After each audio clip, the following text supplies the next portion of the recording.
headphones in the history of like electronics. I will not. Yeah, that. Like, but every time I plug in, I'm like, oh, jeez.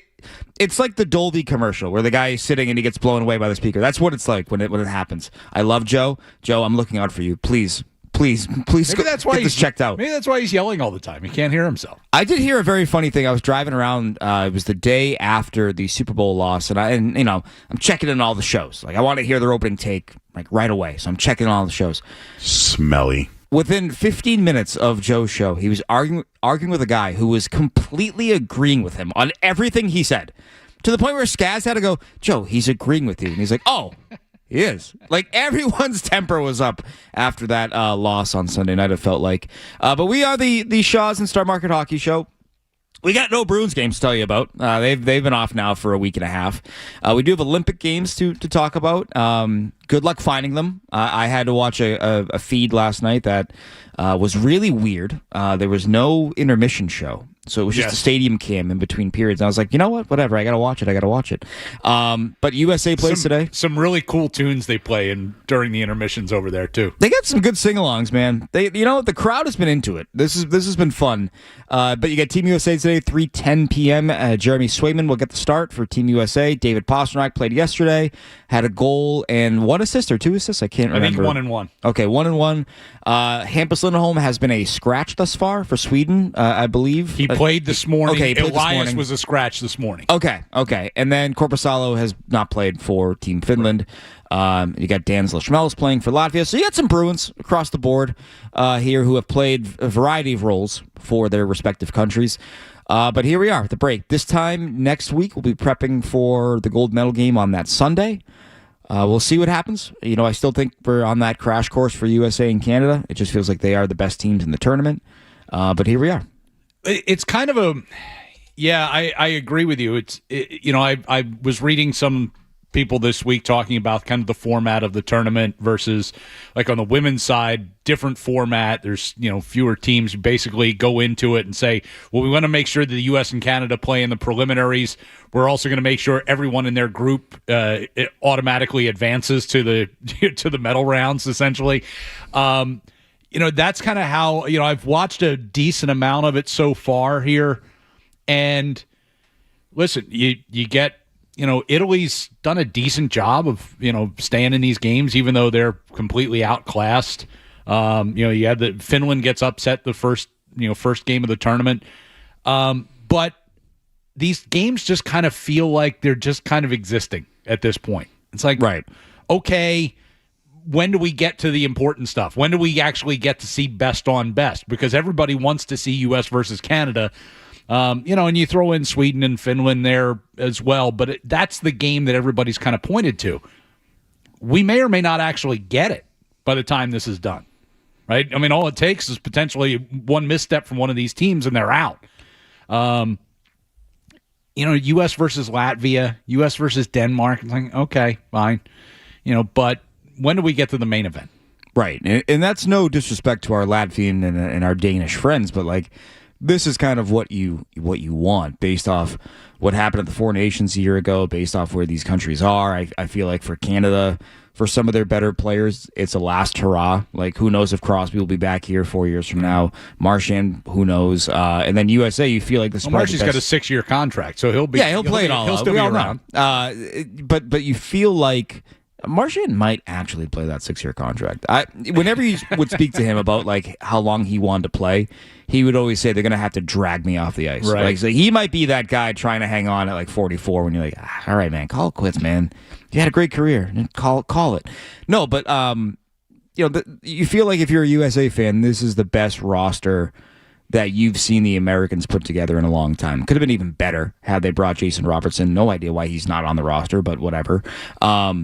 It really is. You want that, right? And so, like, there's been a lot of noise this week, and respectful, like, understandably so. And I respect the opinion because I agree. I don't think a gold medal game should be on at 8 a.m.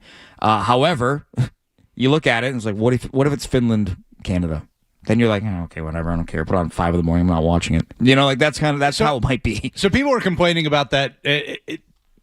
I get it, but it's the day of the closing ceremonies. It's at mid-afternoon Italy time. that's the same time it would be having a over here if they were having the tournament, and they will going forward. You would probably wouldn't think twice about them starting that game at like 3:00 in the afternoon local time, right on the day of the closing ceremonies. So that's what they're doing. It all comes back to what you prefer, though. Like I was just talking about this with Kendra off the air. Like I am a sports at night person. I hate day games. I don't like day games, and I know people like them.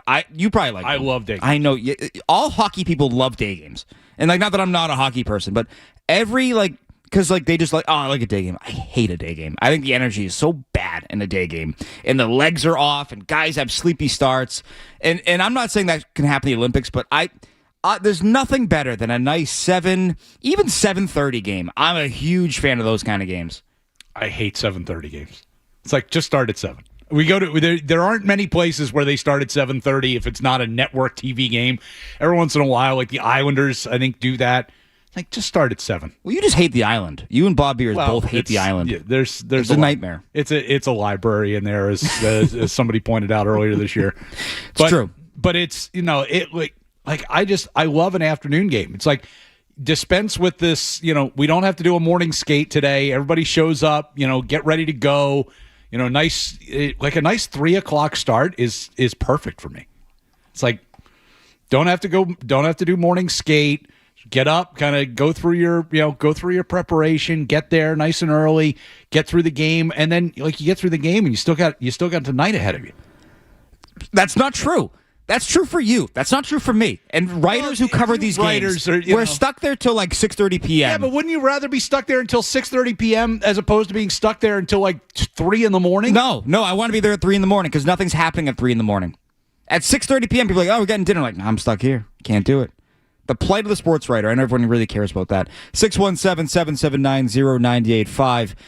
Really, since we don't have a lot of Bruins stuff to talk about with this show, I think we're going to just take a look at sort of what's been happening this year. Biggest surprises, disappointments perhaps, things you want them to maybe do at the deadline. This show has been a big trade deadline show pretty much all year because of the uncertainty of this team and what they did a year ago. And how up and down the East has been. I think right now it's really tough to talk about some of the topics that we've talked about. Should they buy, should they sell? Because they are in the safest spot they've been all year, right? In terms of being a playoff team. And I think, as we know, if the team has a chance, Don Sweeney will give them a chance. That's something we've talked about on the show a lot this year. But there's a lot of options for them. So 617-779-0985. We're going to take a break and right to your calls here on the Shaw's and Star Market Hockey Show. Stay tuned for more of the Shaw's and Star Market Hockey Show on the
caught any of the bean pot, but I just want to say, I think, and it's probably been said, that Letourneau's starting to look like he is literally the steal of the draft. He looks absolutely fantastic. And I have another question for you. Is do you think Higgins will be brought in towards the end of the season, or do you think they'll stuff him in Providence to keep developing him? Because I've heard that, he's really got nothing left to prove at the college level. I'll hang up and listen, guys. Thanks. Mike, thank you for the call. Yeah, with Higgins, it's rare that players drafted that high will turn pro and then go to the AHL. It feels like it's always like a kind of just a part of the process that you sign them and they burn a year by playing. That's games. what I was going to say. It's like, he wants to get the first year of his rookie contract out of the way, right? Right. So, he's going to want to come in and at least get some NHL time right away. Whether he starts the year in Providence next year or whatever, you want the clock to when you're the player on that side, you want the clock to start ticking on that first contract. And it's interesting, I think, because of what we're talking about with this team and do they want to add? Do they want to subtract? Can they capitalize on a seller's market, perhaps, to a certain degree? I think if you clear out a body, right, like you can almost get away with it being like, well, we got to bring in James Higgins in a month, so we got to make some room. Like we can't have everybody on the roster, right. And you can almost use that as a way to kind of complete both, right? Like you want to buy or you want to add, you can turn around and say, well, we don't have enough room for everyone to be on this roster right now, so we had to make some calls. Because I think if you say, hey, we're going to trade, I don't know, Mikey Eyssimont, who didn't seem very happy last time we spoke to him. We're going to trade Mike Eyssimont. And everyone's like, why are you selling? I said, well, because we got this guy coming in. Fans go, oh, yeah, no, I want to see him. As it relates to Dean Letourneau, I think it's amazing what happens when you have a healthy hand and you're not playing with a broken hand for an entire rookie year. He should not have been at BC a year ago. He should have stuck with his original plan, which was playing in the USHL. He was going to play for, I think it was Sioux Falls, I believe was the team he was going to play for. And then what happens is Will Smith turns pro late in the offseason, decides he's going to go to San Jose instead of going back to BC. So BC calls Dean, and they say, hey, we got an opening. You want to come in? And I've said this for a year now. Having an opening on the roster is not the same as having Will Smith's spot on the roster on BC's top line, as we learned a year ago with Dean. Right now, he's playing well. I think the biggest thing for him that you notice when his game is going well, he's got a great release, great shot. You're seeing him utilize that more. 6'6", 6'7", big kid, right? If he can fill into that frame and maintain that shot and develop that shot further, they got a player here, right? But you're going to have to be patient, and this is where things get interesting for the Boston Bruins, a team that has not had a lot of these project type of players in their pipeline, right? Where once they drafted him, they kind of said, he's going to be a project. It's going to take some time. I think you're starting to see it pay off now, but if I'm the Bruins and I'm talking to his camp, I'm saying, one more year in BC, don't turn pro too soon. That was a mistake that Trent Frederick made. Mm-hmm. When Trent Frederick was at Wisconsin, talking to everybody who watched him play, I would talk to scouts, player personnel types, and I was like, what do you think about Frederick? And it almost always came back to, should have done one more year. Should have done one more year at Wisconsin and then turn pro. Like, I think that's the biggest thing for Letourneau right now is you got to tell him, you got to do one more year, man. I know you're feeling good. I know you're looking good. One more year. I know it's because of the size thing. You tend to look at a guy like Tage Thompson and say, could Letourneau potentially become that? You go back at the beginning of Tage Thompson's career, he wasn't anywhere near the scorer that he ultimately turned into. Right? He put up okay numbers a couple of years at UConn. He comes out and St. Louis, he had 9 points in 41 games. Then he goes to Buffalo, 12 points in 65 games his first year there. Kicks around a little bit. And then it wasn't until, his fifth year in the NHL that suddenly he explodes for 38 goals. And now that's the guy he is, right? I mean, every time the Bruins see him, he's, potting a hat trick now at this point. But that took a while. It's again, I don't, having not watched Letourneau a whole lot, I'm not trying to, but that's kind of the natural comparison is this guy's, 6'6", 6'7". It's going to take him a bit longer maybe to develop into a pro caliber player. But if he does continue to follow that track, I mean, how many people without even seeing him looked at the numbers last year, went no goals and 30, what a waste of a draft pick this guy is. Yeah. Come back less than a year later, and it's like, holy cow, he might be the steal of the draft. Yeah, and that was something that I was saying all last year, was like, he shouldn't be here. It's like being a high school senior and it's like you skipped a grade. Hey, I'm in 7th grade. Now you're in high school. Like, oh, that's a lot. That's a lot going on right now. That's what it was for him. Going from playing prep schools in Canada and the U.S. to the best level of amateur competition, it's a large learning curve, and I feel like he learned that the hard way. Going from someone who's 6'7" to someone who's 5'6", Corey in Boston has a thought on Cole Caulfield. Corey, what's up? How we doing, Ty? Just want to say, huge fan since your work, even dating back to WEEI. Thanks, those man. guys. Yeah, absolutely. Just glad to see where you've come since then. And also, Ryan, huge fan of yours on the commentary. Just want to say, love both of you guys and your work. But Appreciate it. Yeah, real quick, I just think it's insane that Jason Robertson left off too, but Cole Caulfield, even despite size, his talent is just so sheer damn there, and I was completely shocked he was left off. Lane Hudson, with his size, I wasn't as shocked and stuff, especially with the way those Canadians are throwing bodies right now. But that was my take on that. And real quick on the BC stuff, just want to say, so glad you guys are talking about it, because I tuned into Felger and Maz, and Felger has an aneurysm before you even get the word college out after Boston. So just wanted to say, super excited to hear this talk in the morning. But thanks, guys. Appreciate it. Anytime, Corey. Thanks for calling in. Yeah, you look at the roster, right, for Team USA, and we all agree that it's probably their most talented roster in some time. I don't know if you need JT Miller and Vinny Trocheck. I don't know if you need both those guys. See, that's the issue that I had, and is, listen, I get there's a tightrope there to be walked, for the management people who are putting these teams together. Obviously, Chris Drury is involved with that. He's got to, deal with those guys on a daily basis. And you got Mike Sullivan as coach, and he's got to deal with those guys on a daily basis. But, and Beersy and I have talked about this a few different times, kind of leading up to the Olympics, is, for Bill Guerin, who's ultimately in charge of putting that roster together, it's like, you don't just want to pick the top goal scorers and, all the top American goal scorers, and like, that's our team. Well, computer can do that. You're putting a team together. You need guys who are willing to play certain roles, who, aren't necessarily out there to be point-of-game players. Like, that's how a hockey team is built. It's not just about goal scoring. You have to have guys who commit to playing defense. You have to have guys who can kill penalties, all that stuff. But, yeah, you mentioned Robertson. Certainly Caulfield. You really didn't have a space for either one of those guys on this team? You couldn't use their particular talents on this team? It's like, that's difficult to believe. And to Corey's point, Cole Caulfield is tied for the second most even strength goals in the NHL. And it's really hard to leave that player at home. I don't care if he's 5'6", 6'6", 4'6", I don't care. Like, if you can score, you can score. Right, and it's about how you utilize that player. And I know they're not the same player, but Marchand's pretty small too.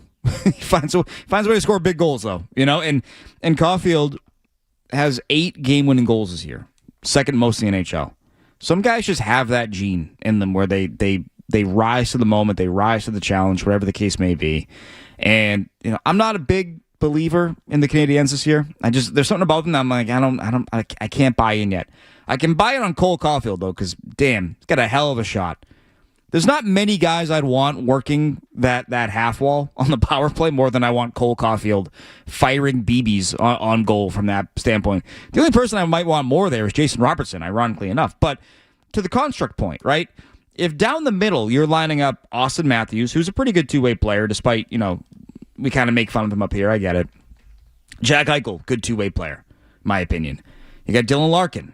You got Tage Thompson. I think that's a good amount of centers, right? Like, I think you have enough space there where, like, you can leave one of JT Miller or Vinny Trocheck at home and bring in a bit more scoring punch.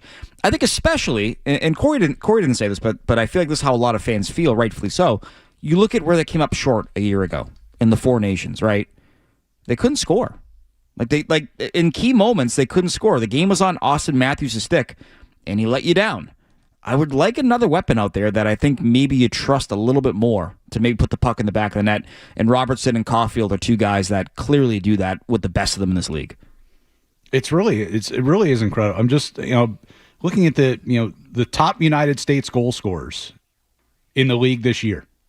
3 of the top 4 didn't make the team. Who's the third? Who's the one who didn't? DeBrincat.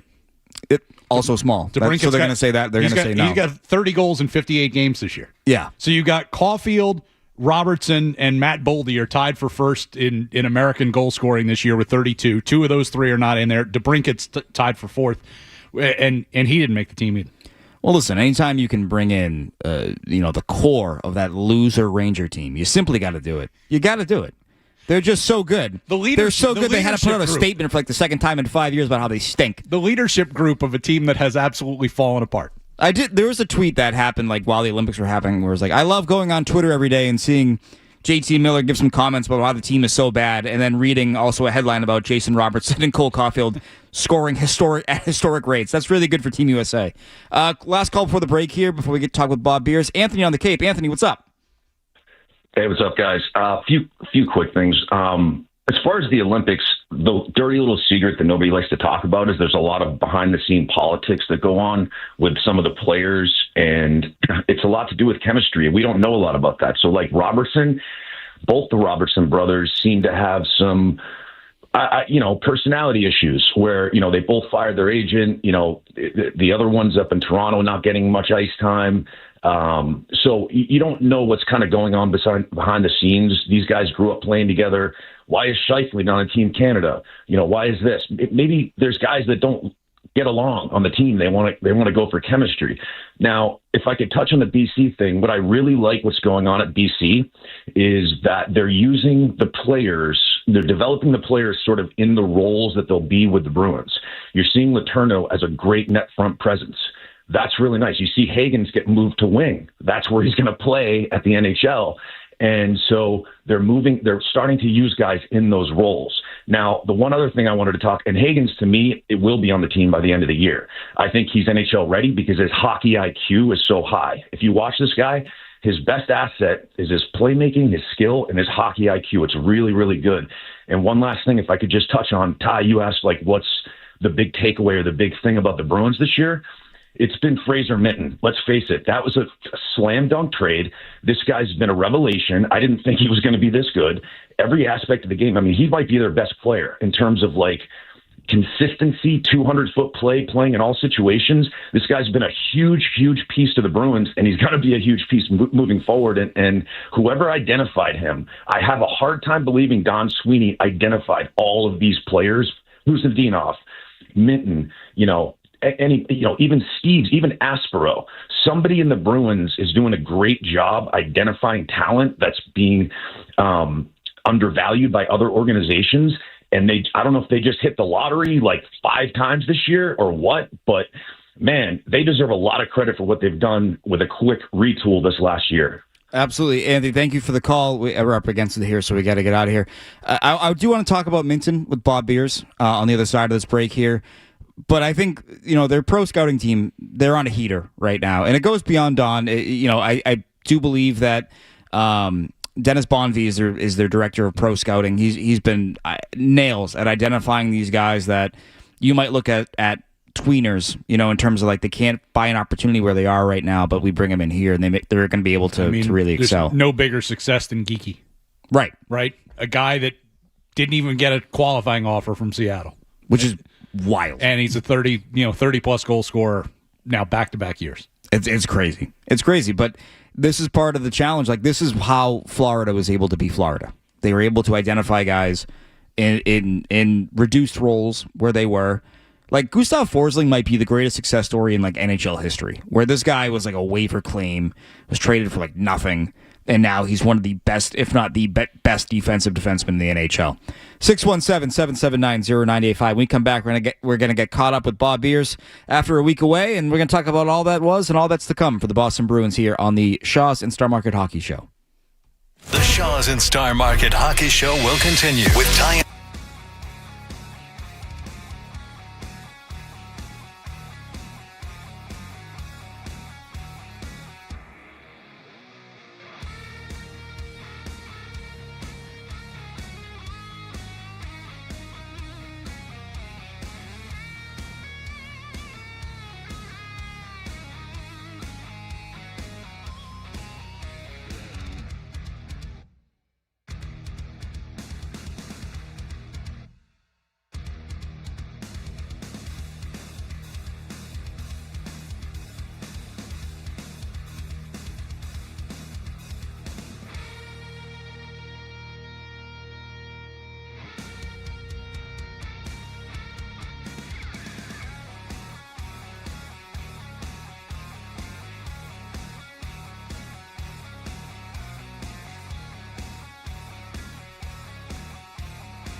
go ahead, Ryan. Sorry. No, it's just good morning.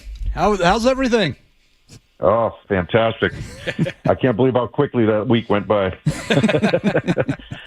Well, I was nowhere near Boston and enjoying every minute of it, but it went by quick. well, you'll be happy to know that it's still cold and miserable when you came back. It's always here for you. Don't worry about that. Oh, yeah. The nice wind tunnel that we live in here. I think this is a heat wave compared to what it was there before, from what I heard. No, it's true. It's definitely true. Getting off that plane, landing from Fort Lauderdale to Boston, I was like, "Ooh, I didn't miss this." It's been a week and change since we last saw the Bruins in game action. Wanted to get your thoughts on those final two games, that Florida trip. They go 0-2, 2 out of 4 points. What was your big takeaway from those two games there? Well, they left points on the table, I think, a couple times on that last 5-game segment, right? I think they left points. They certainly left points on the table in Tampa. Winnable game. You're up 5-1. You win, right? You close it out. You do it the right way. There were a lot of factors that led to them, losing that game. Some of them warranted, some of them not so much. But ultimately, you're up 5-1. You got to win a game. So you left a point on the table there, and you gave Tampa, an extra 2 points. A team that you're chasing. In Florida, I thought was a winnable game as well. But you got yourself in a little trouble there too. But you were able to come back, and that's. I think that was important for them. That was a game where you're coming off the big Tampa game and you're saying, okay, this could go off the rails quickly, and it looked like it was, but they stuck with it and they got back into that game in the third period. So give them credit for that. Finally scored on the power play, and you're missing some key players right now. So Elias Lindholm is back and playing, which is good news. Pavel Zacha couldn't play for Czechs because of his injury, so we're waiting to hear on the extent of that. It's funny, when we talk about it during our broadcast sometimes, like the context of these things. You mentioned, they leave a couple of points on the table there. There was a few games before that against the Rangers. They, left at least a point on the table in that game. But you go back in how many games has it been at? They've got one regulation loss since January the 6th. They went on that long winning streak. They mix in one regulation loss, but the last 3 losses that they've managed to get a point out of. It was something that we talked about early in the season about those loser points and how you need to find a way. Well, even in games when they haven't had it against Florida, for instance, they found a way to at least get a point out of that. Yeah, we complained earlier in the year that you're losing games by 1 goal. You claw your way. You're behind in a game. You tie it up. You expect to get to overtime, and then you take your chances, right? If you lose in overtime, okay, you're not happy, but at least you got a point out of it. And there were a handful of games, at least 4 or 5, and early in the year when they left points on the table. Excuse me, but. Now we're complaining that they're leaving points on the table. We're not winning games, which they should. They should have beat the Rangers. They had a lead in the third period. They've had leads in the third period a couple of times now that have gotten away from them, and they've lost in overtime or shootout. But that's what we were talking about earlier in the season, Ryan. Right? That they could have had more points earlier in the year. So now they're getting those points, not winning games, but getting those points. The overtime and shootout record was probably going to catch up to them at some point because they were pretty dominant in those areas here for a while. Now it's kind of evened out a little bit more, but I think they're right where they should be. I don't know what expectations were coming into the year. I think compete for a playoff spot is realistic, and that's what they're doing right now. And they're in a playoff spot. They've gained some separation from some of the teams that are below them. Ottawa was hot going into the break. Toronto had won a couple games going into the break.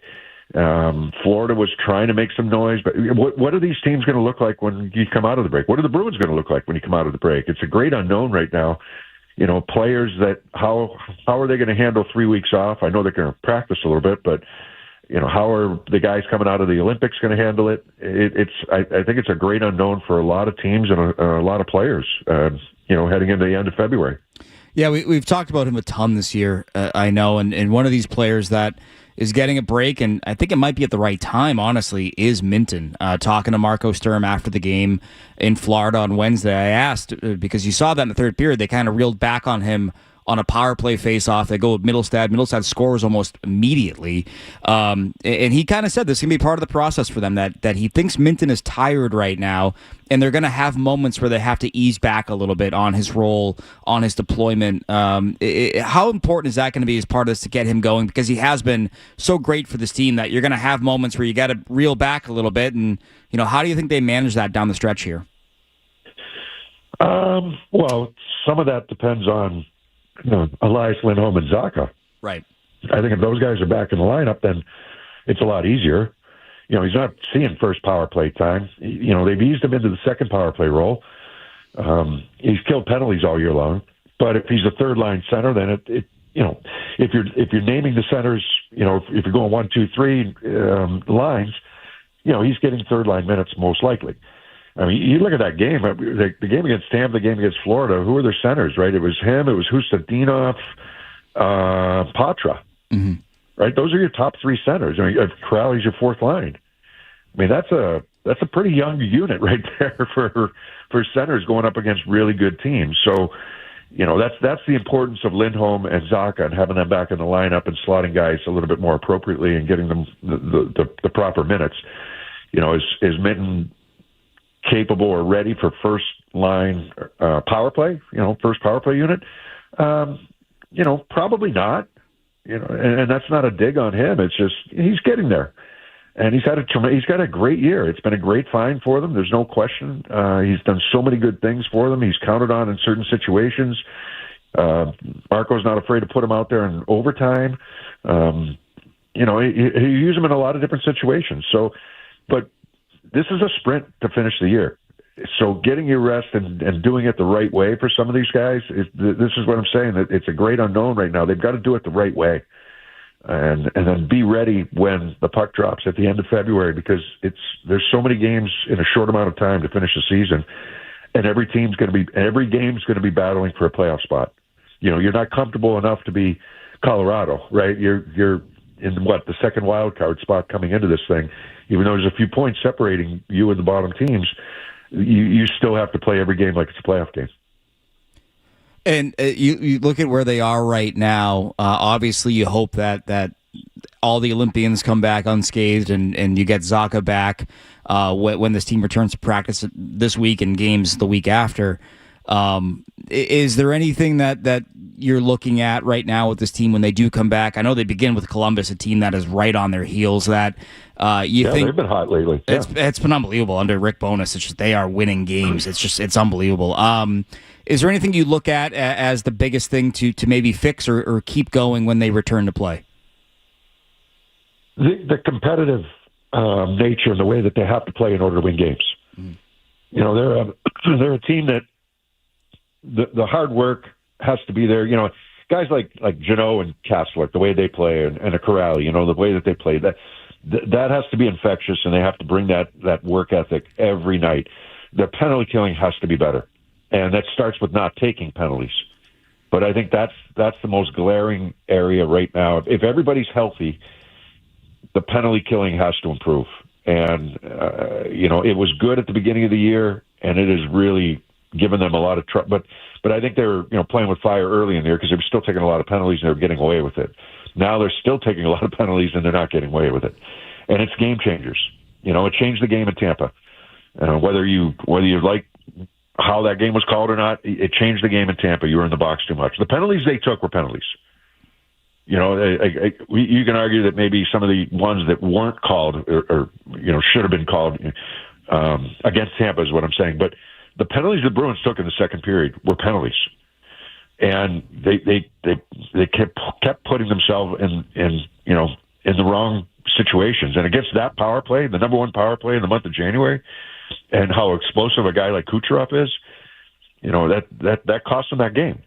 So, and it's cost them a few games along the way. So the penalty killing, I think, if you're asking me for one area, that would be number one for me, but then making sure that they're competitive and ready to play as soon as the puck is dropped at the end of February against Columbus. Yeah, I was just doing some of the math. Last 10 games, their penalty kill is barely over 60%. And it's amazing that they've put up the record that they have given those numbers. 5 of the last 10 games, they've allowed multiple power play goals.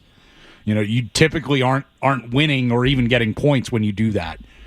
So the fact that they've managed to notch as many wins as they have recently is actually kind of impressive. No, it's and why is it happening? I think that you're using a lot of the same guys. They're getting worn down. In games, you're taxing a certain amount of players. You're not using your best players, your best offensive players, because they don't kill penalties. And we're talking about Pastrnak and Geekie, so they're sitting on the bench. They sat on the bench the entire second period against Tampa. So there's penalties that you can justify, and there's penalties that are maybe lazy penalties. There's stick infractions. There's hookings. There's holdings. There's the trips. You're not moving your feet to check. You're using your stick, and that's going to put you in the box every time. The high sticks, the careless high sticks. So many of those this year.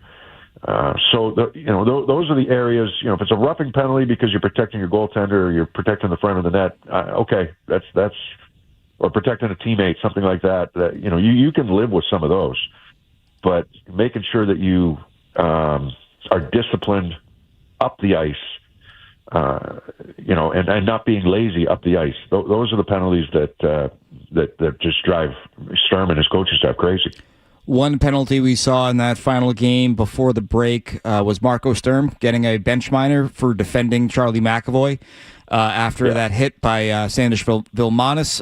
What was your thought on the hit and the lack of sort of anything that followed from the NHL, the Department of Player Safety, and what we've seen I thought you were going to say lack of anything from the Bruins, but no. They wanted him. I don't question them. I don't question them any time this year. They have backed their teammates all year. Tough to get revenge when the guy's in the locker room. Yeah, I was going to say, how did he get hurt out of that? That was interesting. Fear can do a lot of stuff. Managed to play 15 minutes the next night. So shocker, huh? Yeah. And he did. I don't know if you saw this, but he did say after the game, or he did say in an interview in Latvian that he could have come back. That and he was told not to come back by the coaching staff. He said everything was fine. I could have come Shocker. back. Yeah, real shocker. I guess fear is an upper body injury. I suppose if we really had to break it down, I'd be afraid of Mark Haslick too. That's kind of a bully, as Florida is. That's interesting. No, the hit itself, I thought should have been. I don't know if it was looked at by the Department of Player Safety or not. The fact that it wasn't even fined, I thought was wrong. I thought he left his feet borderline, targeted the head, and I thought the referees handled it poorly and not, calling a 5-minute major and going to video review and then making a decision. There wasn't even a penalty on the ice when it happened. So, and we had a good view from behind when we saw a replay from behind. And, one of the referees from behind was looking right at it and decided not to call anything. I thought it should have been a major. They called 2 minutes for illegal check to the head. So they acknowledged that there was a check to the head illegally. The rule is in there for a reason.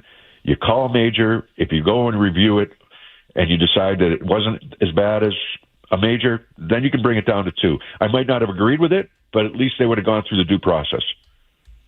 So I saw it a little bit differently than the referees in the league did. I thought it should minimum a fine, and I thought it easily could have been called a major on the ice. The teams do link up again on April 2nd down in Sunrise. We'll see. We'll see if he's in the lineup. We'll see what they do there. I did not like that from the Panthers because I just felt that was kind of a gutless kind of move to not allow the retribution, so to speak, or whatever could happen. He was fine enough to come back to that lineup, and they clearly told him not to. I don't know the player very well. We haven't seen him very much. I don't know if he's a dirty player or not. But regardless, I thought. I mean, I don't know what you guys thought. I don't know if you guys have talked about it or not yet. I didn't hear the first part of the show, but I certainly thought that it was a major was warranted in that situation. Yeah, we talked about it a lot last week, where it's just like we've seen them err on the side of caution here with these things many a time. I'm just kind of surprised that they didn't. And Charlie McAvoy said something without saying anything at all. He posted a photo of his face blown up again. after the hit. Basically, he did an interview, I think, over in Milan, and basically said, if I wasn't wearing the bubble, it would have been a lot worse. Right. Yeah. I it's very true. And the Bruins ended up shorthanded out of the whole thing because of the I don't blame Marco one bit. And for a referee something pretty bad had to be said.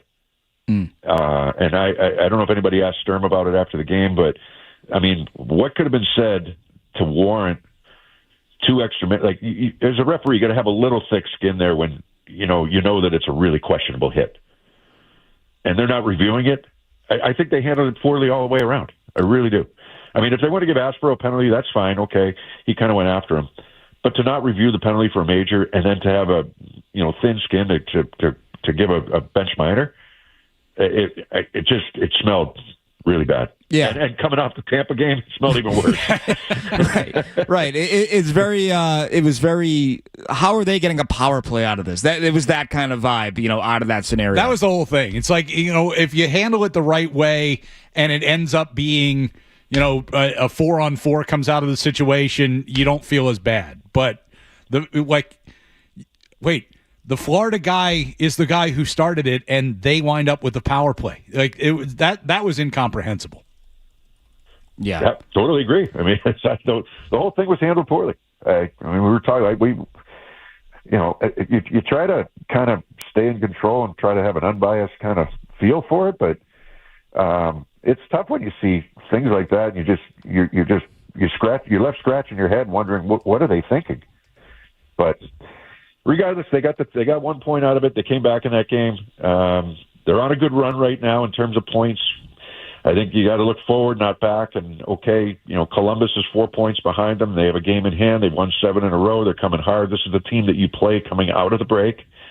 You got to be ready coming out of the break. And there's going to be some good practice time, not for the Olympians, but for the guys that aren't at the Olympics. Some really, they're starting, I believe, on the 18th. Is it? Practice. Yes. Yeah. So they're gonna get a good week of getting themselves back and ready, and off the beach and back on the ice and get ready to go. So they've got to be ready. It's like I said, there's a ton of games coming up. You've got 25 games, right, between the very end of February and then all through March and the first couple weeks of April. And Columbus is right on your heels. Washington's coming. Ottawa's played well lately, so there's a number of teams that are chasing you right now. You can still catch Buffalo, you can still catch Detroit, but you got to continue to win your games. You got one loss in regulation, Ryan, since what did you say it was? January 6th. I think it's you got points in 13 of the last 14, I think it is. Yeah, and you're only 4 points ahead of Columbus right now, who's won 7 in a row. Right. So we got to continue to win. Before we let you go here, you're one of the few guys the only guy on this team that has represented their country. Can you talk about the pride and how different of a feeling that is, versus an NHL game, and some of your favorite memories of representing your country at the international level? Yeah, World Championships, I went 3 times. That just means the teams I was playing for didn't make the playoffs. But I was talking to somebody about it the other day, just how avid the fans over in Europe are for their countries, for their teams. It's a big deal for them. It's not as big a deal World Championship wise in the United States. I know the Olympics are obviously, but when I was over there, it was I was in Germany, Italy, and Finland, and it's just the support for their home country is unreal. And even some of the other teams that are in the tournaments, people travel well, and it was a fantastic setting. So we played. This is different than the Olympics, obviously, but we would play at the end of the season. So we'd play in May. So our season would end. We didn't make the playoffs. We would go over late April, May, and play. And the tournaments were fantastic. I loved them. I loved going. It was an honor to be asked, even though, you didn't make the playoffs here in the NHL, but, when asked, definitely went. And I had a great time, met a lot of fantastic people. I think it's evolved where it's even bigger now. Certainly the Olympics are, but even the World Championships are seen as a lot bigger now. And going over there, They talked about Celebrini going over during the World Championships last year, and how that helped him. His season this year helped him, get on Team Canada, but certainly. But going over and playing the World Championships, getting his foot in the door in the international competition with men, not 18-year-olds. That helped him as well, and to see him in that setting, helped make their decision a lot easier. Just to the point about the European fans, and the European players say the same thing. We've heard it from Pasta, we've heard it from from the Swedes, and like they talk about how when they're growing up, your dreams as a kid aren't necessarily about winning a Stanley Cup. It's about winning a gold medal. Right? It's about representing your country in the worlds and in the Olympics. And so it's a little bit different when you're North American, because you have that NHL kind of sensibility about you, but I think we've seen it. If you watch any of the games so far, the Finland-Sweden game, like you can tell that's a rivalry game. Like those. They hate each other. Yeah, it was a fun game to watch yesterday. And the other part of that is, I heard someone talking about it the other day, and he was right. I think it was Elliot Friedman, but he was saying that the NHL players fought hard for this. Mm-hmm. They sacrificed a couple of other things in the collective bargaining agreement to make sure that they got to the Olympics. This was really important to them. So, I think that's why this is going to be. It has been an exciting tournament. It's going to continue to be an exciting tournament, especially when they get to some of these medal rounds, and why the Four Nations Cup was such a success. They fought for this, and they gave up. They conceded on a couple different other areas where they gave in to the owners to make sure that this was in the CBA. So this means a lot to them, and it means a lot to the. I can't wait to watch some of the games here towards the end. Bob, thank you so much for joining us. We can't wait to watch those and talk about those as the hockey show rolls on here. We get back to work, practice as you mentioned next week, games the Thursday after next, and it's gonna be a crazy sprint to the finish. And we're talking meaningful hockey again this time of year, and I love that so much for us, because last year was a real drag. Missed it last year, didn't we? Yeah. Just a little bit. Only so many weeks you can do of this team is not good. What do you do? I'm blaming it on Ryan. Many people have. Well, awesome, Bob. Thank you so much for joining us. We look forward to hearing from you again real soon. Okay, guys. Awesome. Talk to you soon. That was Bob Beers joining us on the Expert Hotline. Love talking with him. I love talking with Bob because he has so many experiences that we just can't speak on.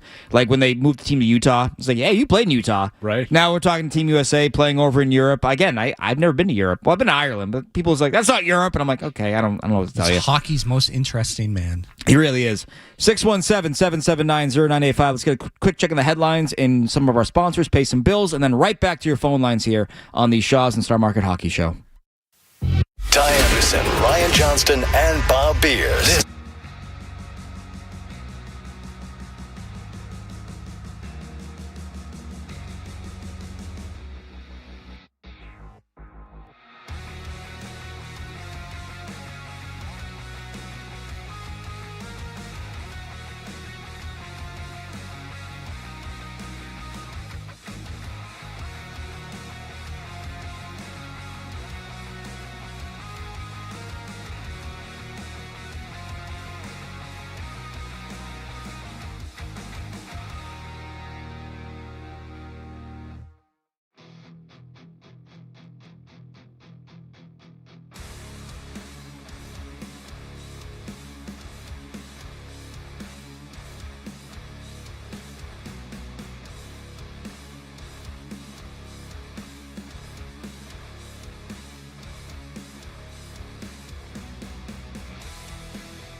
understand. But that is how I look at it. By the way, just Dans Los Melis. What did I say? Dance. Don's? Don's. You should put a second A in there. I can barely speak English. Two You want goals. me to do Two this? goals today for Dans Los Melis. Well, he messed me up. I almost said a different word. He messed me up when he was like, it's actually not Loch Melis, it's Lush Melis. So now we're going to do Don's. Nope, you got to pick one. You got to pick one first or the second. That's like, we all say Pasternak wrong. It's like Pasternak. Like, that's how we're supposed to say it, but like, come on. He doesn't really pronounce Right, it that exactly. way, so. But he does it in a national play. Are you going to argue with the play-by-play man for the Boston Bruins? If I am. Anybody knows how these names should sound and be pronounced? Only know that one because he was in the rookie. He was in the rookie camp. This I year. defer to And RJ on this one. I went out and called a couple of those games. You know what? We're going to call him Danny now, just out of spite. We're going to do that now. Danny in Latvia, you're on the Danny line. Locks. Yeah. Well, I mean, there are guys who, just I love the guys who change their pronunciations along the way. Oh, yeah. And not just like Listen, Brad Marchand is on a separate tier on that because there's no doubt in my mind he just changed it from year to year just to screw with Jack Edwards and other broadcasters. But like, for instance, Timothy Liljegren / Liljegren, when he got traded to San Jose last year, suddenly he wanted to Americanize his name, is what we were told. So we're going to pronounce the J in Liljegren. Why not? It doesn't even make sense. Well, that's the most shocking one for me has been, we know him as Daniel Vladar. He's playing for Czech Republic right now, and they have to give their pronunciations. Vladish is how he says it. That's how you say it in Czech. Okay. Vladish. Like, this according to him anyway. Because again, you've probably heard the players saying their pronunciation for the Olympic guide. His was Daniel Vladish, not Vladar, as we've known him for 7 years, basically. You didn't want to mention that to anybody along the way? Right. Like, no one, that never came up, that you're Vladish and not Vladar? That makes more sense, though, as it being more, regional native tongue pronunciation. Brad Marchand changing his pronunciation. He says his own name multiple ways. We have him. We've talked about this in the past, I'm sure, but like, we've had him record things for the radio station for ads and liners and whatnot, and we have him saying his own name multiple ways. That's what Ryan's talking about. Yeah, it is crazy. It was like 12 years into his career. He's like, no, I'm doing Marchand again. It's like, no, I just got used to Marchand. The good news is, as a broadcaster, that gives you all the leeway in the world because you can't get it wrong. Right. You can say whatever you want. I mean, I got to do earmuffs. That's all you got to do. You can say whatever you want. The earlier this year, the Bruins had. Why am I blanking on his name? He was here. Kolyachonok. Yeah. So what a waste of time that was for him, by the way. Well, because he just wound up back where he started. But they picked him up off of waivers, and listen, I've seen him play. Saw him play when he was in Utah. So like I have pronounced his name before, but first chance I've had to meet him, so go up to him and introduce myself and say, how do you pronounce your name?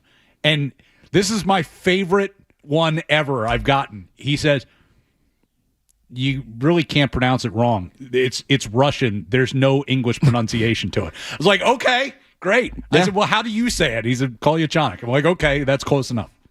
But it's like, I don't care how you English-speaking people say it. You're never going to get it right. Yeah, I have a Russian friend, and she makes fun of me for how I say all the names of the players in the Bruins. She's like, not even close, but sure, why not? Steve and Sonam. Steve, what's going on today? Hi, Ty. And Ryan, thanks for taking my call. It's funny, the kid that you mentioned that we all struggle with his name, if it's the Providence Bruins, he's doing very well on the world stage. I know last year he played in the World Tournament for Latvia. And, I mentioned I looked at the scoreboard this morning, and right away he had 2 goals on the power play. And the other day, I don't know if you guys remember the U.S. game, he had a big hit on Austin Matthews when Matthews went off the ice. I'm wondering, what do the Bruins think of this kid? I mean, he's one of the top goal scorers in Providence, and will he be one of the younger players to get a shot in the near future? Because he seems to play better when the games are bigger or with better players. I'd be interested in what you guys say about this kid. Thank you. Absolutely, Steve. Thank you for the call, as always. Yeah, this is a guy, Bushmellis here, that we're talking about, who has really been able to thrive no matter where he's played. He was a standout at UMass Amherst. He turns pro. He has 18 goals and 40 points in 49 career games in the AHL right now. He's been a standout for Latvia, as Steve has mentioned. And even last spring, we played in the Worlds, there was a moment where Sidney Crosby went, who is this kid? This kid is good. Like, if you're getting noticed by Sidney Crosby, right, you might have something here, right? And is he a star player? We don't know. But what we can tell you is that he's been productive at every stop along the way in his career, and he's a really intriguing player, I think, for the Boston Bruins. Yeah, I mean, we haven't, again, does it translate? When he does get his shot at the NHL, does it translate to that level? Well, if you're scoring multiple goal, you have multiple goal games against in a best on best tournament, and you're playing again, for an undermanned Latvian team, Kasper's Dogevans playing in his 4th Olympics. He can play whenever he wants. I think that's the rule he has now. Like he's in his 4th Olympics. Yeah. Kasper's Dogevans. Remember him? Played like a cup of coffee. Wish I didn't, but I do. Hit the net. Hit the net. I might be misremembering. It was Kasper's Dogvins who tried to do he put the stupid ass move on the shootout of his stick on top of the blade, so it was literally impossible for him to elevate the puck off the ice. There's another banner hanging from the Garden Raptors if he knows how to get the damn puck in the net. Net's wide open. Shoot it in the net. I hate him. That's okay. It's amazing the things that will stick with you over time, because that's at least a 10-year-old play, I think, at this point. Yeah, it was a dumb play then. It's a dumb play. I watched the highlight the other day, and I was like, wow, that was a stupid shootout attempt. It didn't work. It's unbelievable. It's like Kasper's Dogevans played 6 regular season games and 6 postseason games in a Bruins uniform. 12 games total. Yeah, and everybody remembers him. Yeah, I love to remember him. I remember him like I remember Scott Walker. Hasn't played in the NHL since then. Oh, really? Wow, no one's knocking down the door? 3 overtime game, wasting my time, wasting our time. Seth Griffith, between the legs. That's the one. That was a great goal. That's a great goal. Remember that. I saw there was a signed picture of that goal that he scored, the Seth Griffith goal. And the sports memorabilia shop wanted like $85 for it. And I was like, dude, come on, you gotta lower that cool. price. I don't like it that much. I don't know if anyone likes that much. Cool. Believe he's still kicking around, by the way. I think he plays for like Bakersfield. He's like their their version of a guy who's gonna be around forever, playing the AHL for them. I love those kind of players. Those are some of my favorite stories. Those guys that are just AHL lifers that are like, yeah, I don't care. It was fun for me. You playing hockey. You make a decent living doing that. It's it's still playing pro hockey. When you're in your mid to late 30s, some of those guys, you're making even AHL money's not bad money. No, hey, getting to play, pro hockey, why not? Tom and Jefferson. Tom, what's going on? Hey, what's up, guys? So as you might remember, I was glad that the trade with Calgary didn't work out. As I said, that guy from D was, a guy. He's a good player, but he's not the guy. He's not like a guy that fits our culture. But we do need a right D, and I think there is someone who might be available who sort of ticks that box about plays the Bruins way, is the Bruins culture, is someone that can kill a penalty, because half our D can't, and of the ones that can, one of them leads the leagues in penalties, so he's not even available to kill them. And also has cost certainty for the next 4 years and doesn't have a no-move clause. With the Blues going to potentially try to do a reset kind of like the Bruins did, I'm wondering if they might be able to pry away someone like Colton Parayko. Colton Parayko is a little bit older, but he's a 6'6", towering #1 D. I could see him slotting in behind Charlie McAvoy for the next few years and being a perfect fit. And also, if a few years down the road he's no longer a #2 and becomes a #3 or whatever, he's tradable. So yeah, I'd just like to hear what you think about that possibility. I'd be willing to do that same package and then some. Any first in the next couple of years, except for the Toronto one. You want Lohrei, you want Patra, you want you want Zellers, you want anyone basically that's not Letourneau and Higgins. I'd be happy to do that. So I'd like to hear your thoughts. Thanks, Ty. Bye. Absolutely.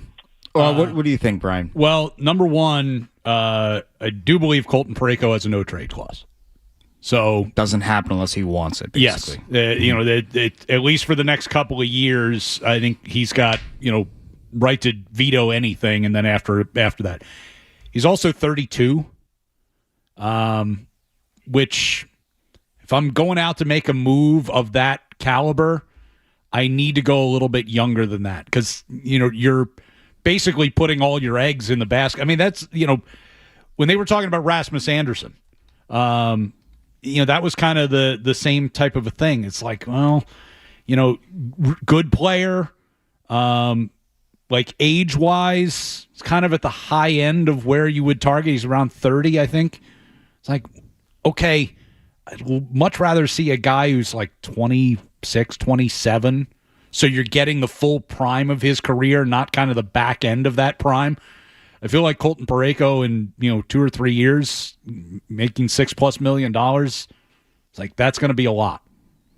When he's 34, 35 years old. I have to be consistent, right? And I kind of thought that Rasmus Anderson locked you into a win-now window that you might not fully be at.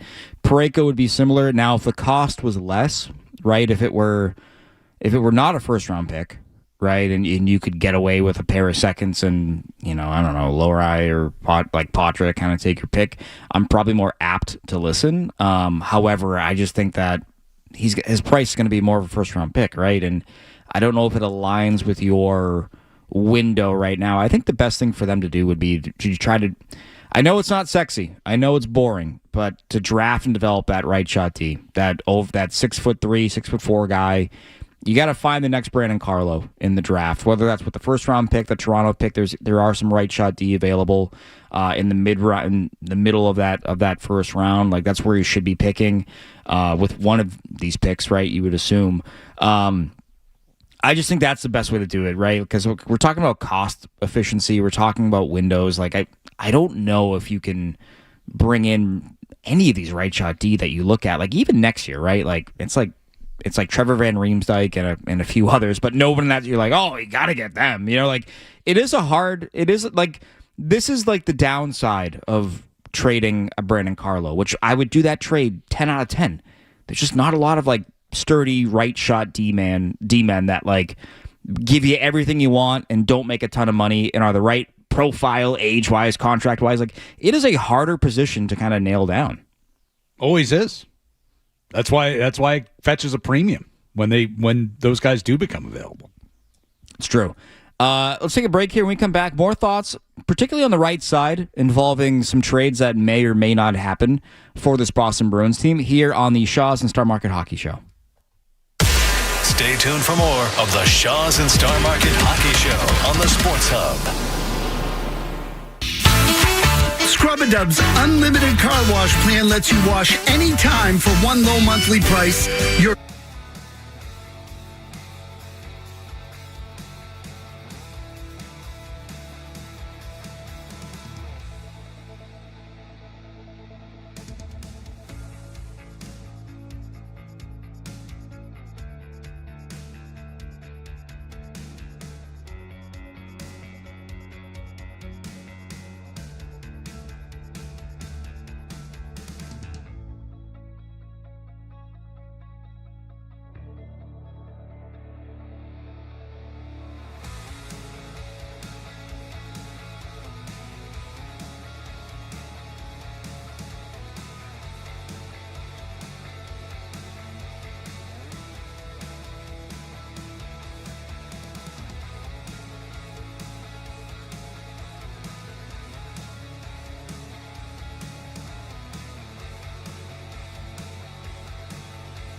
Now it's a Taco Bell. Name escape me right now. I'm terrible with names. I apologize.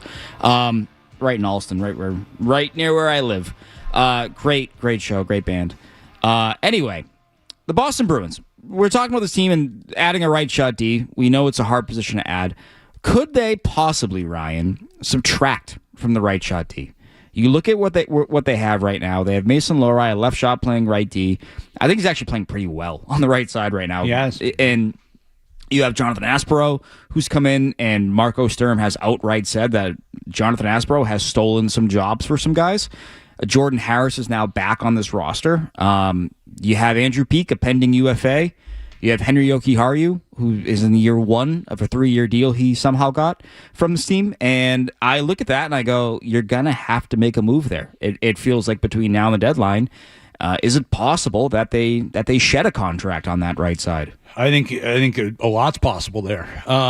It's funny because I feel like every time this comes up over the years about, like they have too many defensemen, something happens and suddenly you don't have too many defensemen. They all have measles. Right. Well, that's not good. So, it's like, okay, between now and the trade deadline, is it possible that, that stuff sorts itself out and suddenly you don't have too many defensemen anymore? Mm-hmm. Yeah, it is. But kind of given where they are right now, well, you talk about, trying to add somebody with more term on their contract on that right side. You mentioned Andrew Peake's a pending unrestricted free agent. Jordan Harris is only signed for this year as a restricted free agent at the end of the year, so you still have him under control. But it's like, okay, what is the long-term plan for both of those guys or for each of those guys? Do you plan on keeping Peake around? I mean, I would like to see him stay around if they can slot him in the right spot, which is kind of your third pairing right D man. I think he can give you some quality minutes back there. Doesn't hurt you much. So, okay, but does that fit with your long-term plan? Is that part of, hopefully competing and, for and winning a Stanley Cup here over the next 3 or 4 years? Maybe not. Same thing for Harris. I mean, he's a much lower priced option back there. So, but are you also looking to add up front? Whether it be this year at the deadline or during the off season. If so, where's your savings come from? Right? Where do you find money that you can spend? Well, Peake at 2.75 right now. Jokiharju at $3 million right now.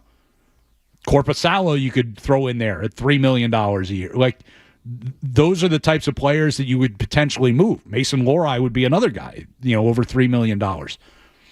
Those are potentially guys that could get moved so that you could afford to bring in a bigger money contract if you wanted to add somewhere else. Yeah, I think you might be at your limit in terms of what you can spend on the defensive side. I think given where we want this team to go, what they need, I think you need another high impact forward. And I don't know if you can say, all right, we're going to spend, I don't know, well, what would you say a peak contract would be? 3.5, 4? Just given where the cap is going, probably thereabouts. So he's at 2.7 right now. He's going to get a raise. 2 3/4 right now. So you're looking at $3 million plus. Yeah. So something in the neighborhood of the Jokiharju contract, 3 times 3, let's say. Yeah. I it's not that I don't like it. It's just that I wonder if you could, and this is way too blunt a way of putting it, could you sucker a team into overpaying for a guy like Andrew Peake? In this market, given where some of these win-now teams are. If you look at Edmonton's defense right now, you look at Edmonton, you don't think they'd be like, you know what, this guy might help us because our goaltending's not good. We need to block more shots. Right. So you bring in an Andrew Peake, like, could you sucker them into parting with the first-round pick? They're pretty desperate right now. They got a window here with McDavid and Draisaitl where McDavid might walk in 2 years if they don't win it. You know what I mean? Like, this might actually happen for them. And so, like, they might be feeling that pressure. There are other teams that might be feeling that pressure more than you are right now, And if a team comes calling, like the David Savard trade, Columbus trades David Savard, they get a first-round pick, they get a fourth-round pick, and they get, I think, a prospect out of it as well. I'd have to go back and look, because that trade had a few weird machinations to it, where like he got moved to Detroit, and then Detroit shuttled him to Tampa. The three-team trade, Tampa Bay got Savard and Brian Lashoff from Detroit. Detroit got a fourth-rounder from Tampa. Columbus got a first and a third. First and a third. Yeah. Could you sucker a team into something like that? And if so, real hard to say no for a guy that you said it. Like, can you slot him correctly as a third pairing Well, it's guy? like if they have decided that he's not necessarily part of their plans going forward, then yeah, I mean you make a deal like that, certainly. If you have plans on re-signing him, it's like, okay, well, when's that going to happen? Right? We're in mid-February now. Gotta know. The trade deadline's only a few weeks away, so you would assume that they're either negotiating an extension at this point or they're not. Right. I mean, I go back to last year. Brian Dumoulin fetched a second-round pick and more. Right? Like defensemen go for pretty high prices. It's the same reason why. We've talked about Arvidsson on this show, and I've talked about him on podcasts that I've done. I don't think they're trading him because he's been such a good fit for what they want to do and who they want to be.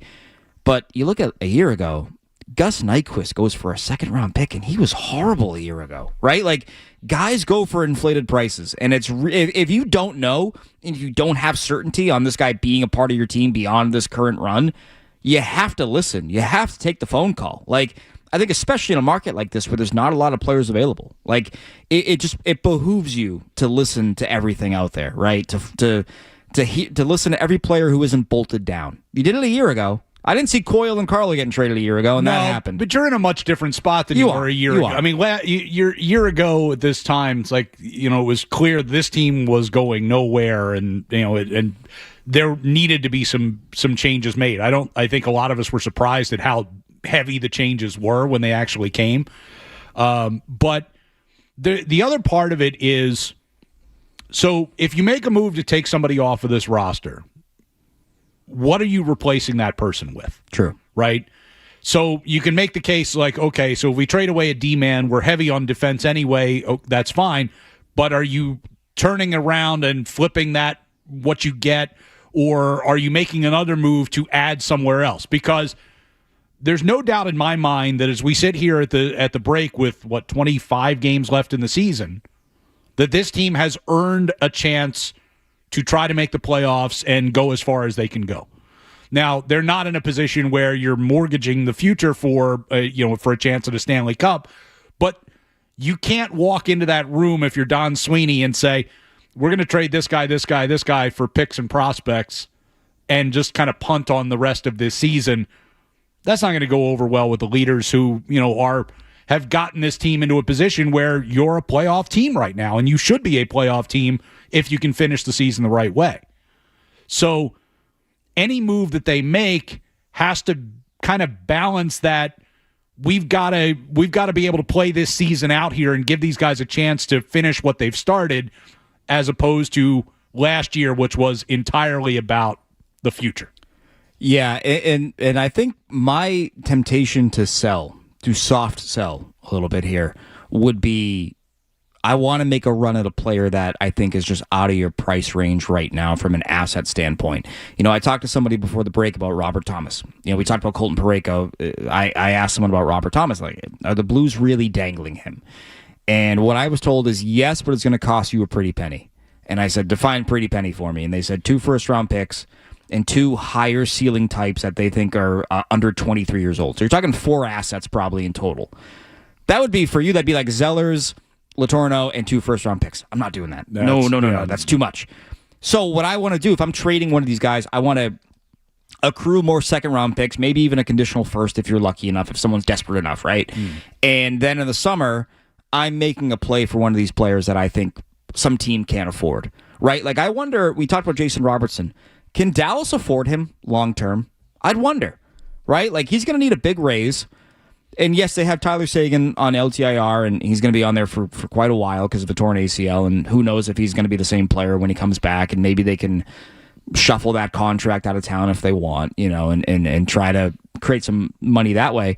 But, like, there's always a player that some team hits the point where they can't afford him, right? Or someone's going to dump something, and or that player wants out.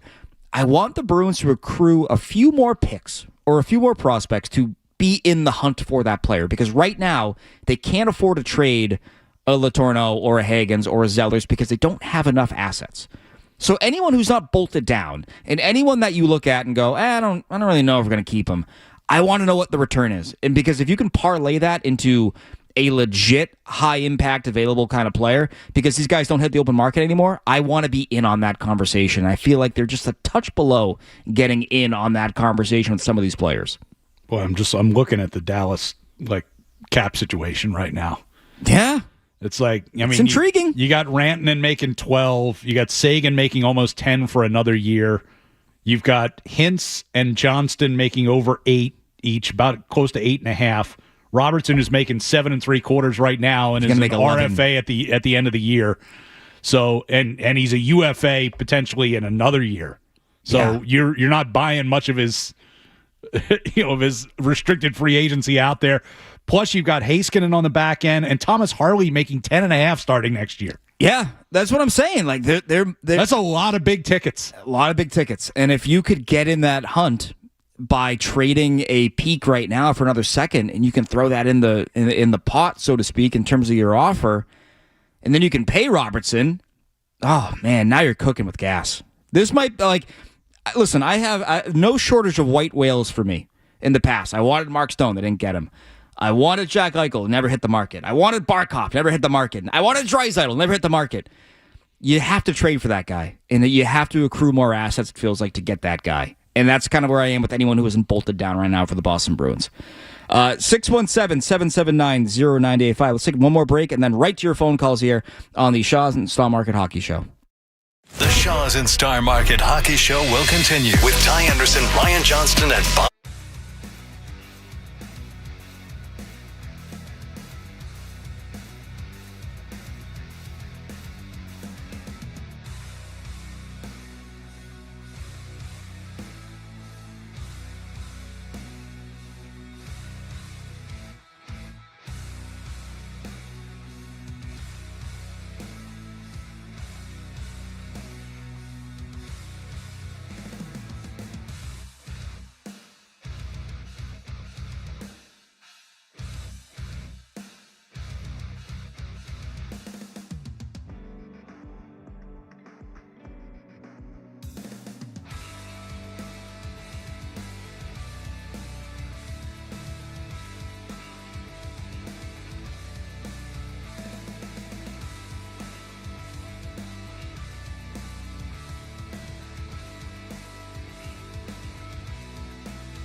hybrid and electric vehicles today.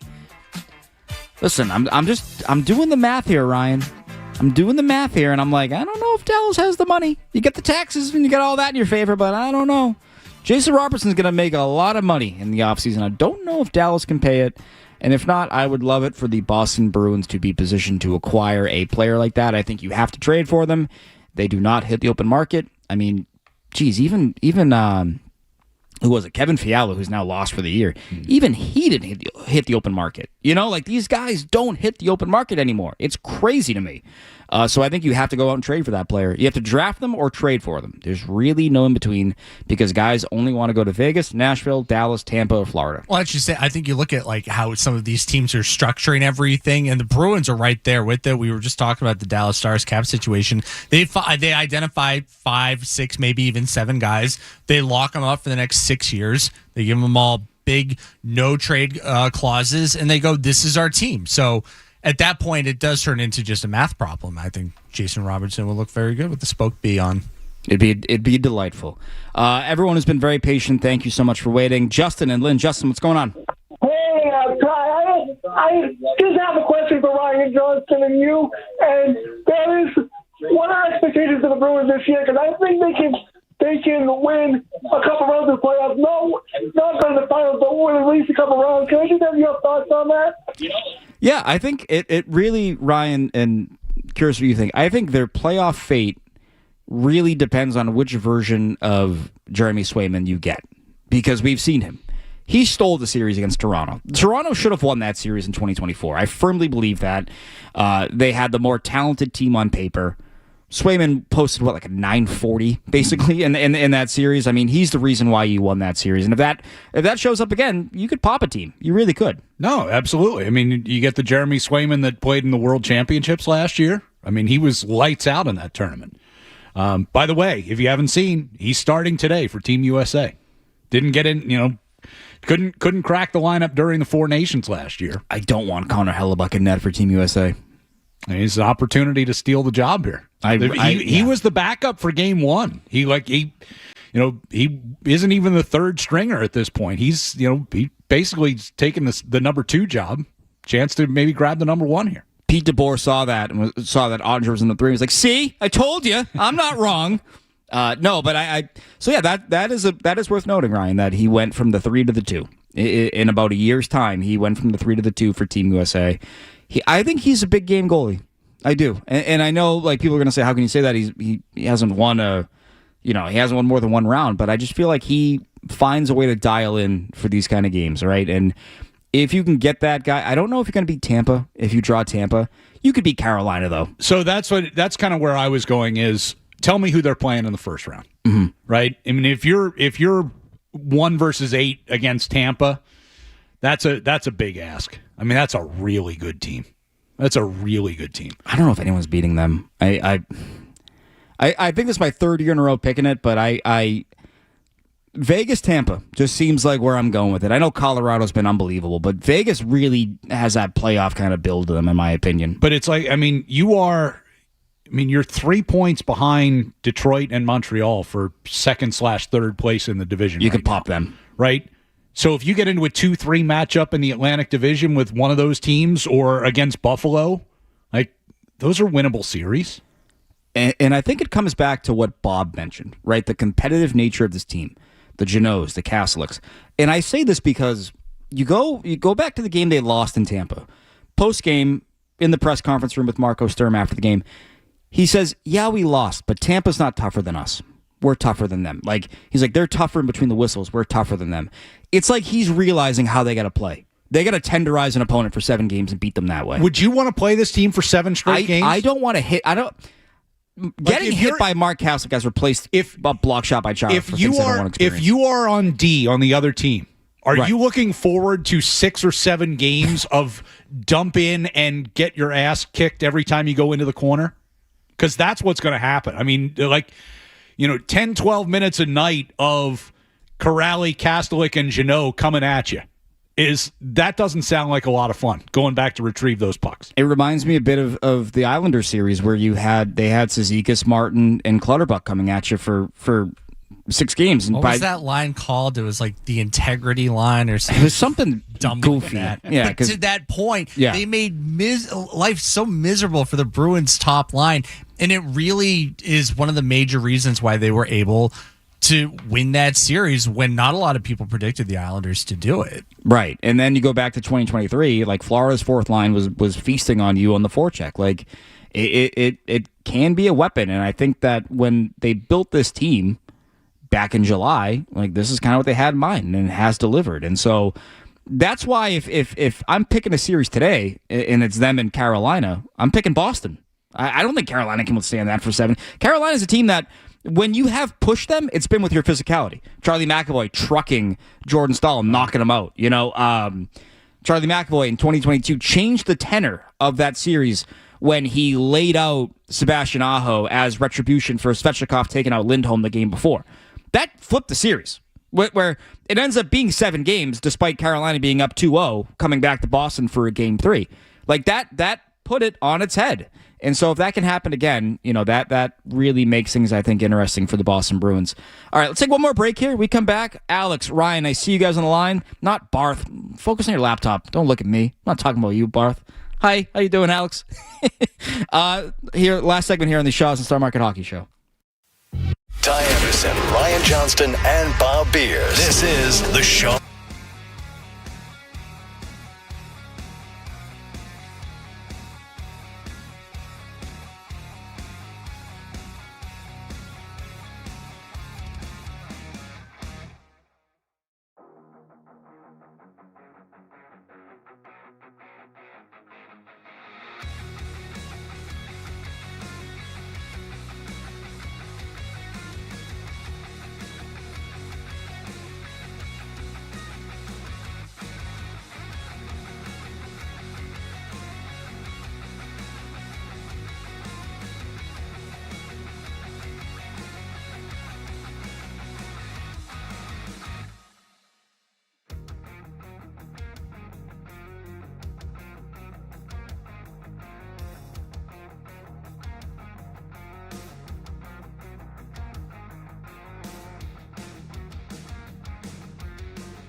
Hey, gentlemen, how you doing this morning? Great. How about yourself? Good. I'll get right into it because I know you're up against it. So I heard you guys talking about Jesper Bratt as a potential option, and I know how cost-effective he might be, or costly in this case. One name that's been interesting on the trade market I heard was Owen Tippett. Flyers have a log jam at wing. He's got an 8 by $6.2 million AAV contract extension as a modified no-trade clause kicking in next season. Is that a name you think the Bruins could be interested? I'll hang up and listen. Alex, thank you for the call. Great name to bring up because I was talking to someone I trust connected to the Flyers earlier this offseason, or earlier this season, rather. And I brought up Owen Tippett. I was like, what's the word with Owen Tippett? And he said, think he could use a change of scenery.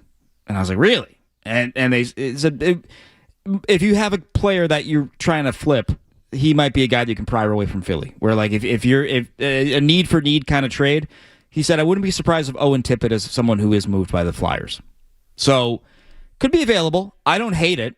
I think he plays the way that they would want their wingers to play. I mean, you get him at, essentially, he's got 6 more years left on a contract at $6.2 million per. It's a guy who's knocking on the door of 30 goals a season, right? He's 27, 28 goals a year. 26 years old. So that contract runs until he's 33. Mm-hmm. That's not a bad deal. We were talking about kind of trying to get guys in their prime. We were talking about guys on the back end, obviously, but this is a guy who, is kind of just getting to his prime. Mm-hmm. I don't hate it. I mean, and this is part of the challenge for them. If you can't get high end talent, you got to get good talent that you hope you can elevate with your players. And this is where it's going to become interesting for them, right? When you have Hagens coming in, can you bring in a winger that he can elevate, or vice versa? Right. That's going to be part of the challenge for this team. Also, Alex mentioned Jesper Bratt. We didn't talk about him. Player I would love. If you can get Jesper Bratt, oh my goodness. He does train in the offseason with David Pastrnak. Maybe there's a little bit of Pastrnak saying, hey, New Jersey's not good. We're pretty good. Want to come here? Anyway, Ryan, great to see you. Next week you are off. You're on a little vacation. Yeah. Enjoy it. Ryan Garvin, thank you as always for producing. Great to hear from Bob Beers as well. We will see you all next week here on the Shaw's and Star Market Hockey Show.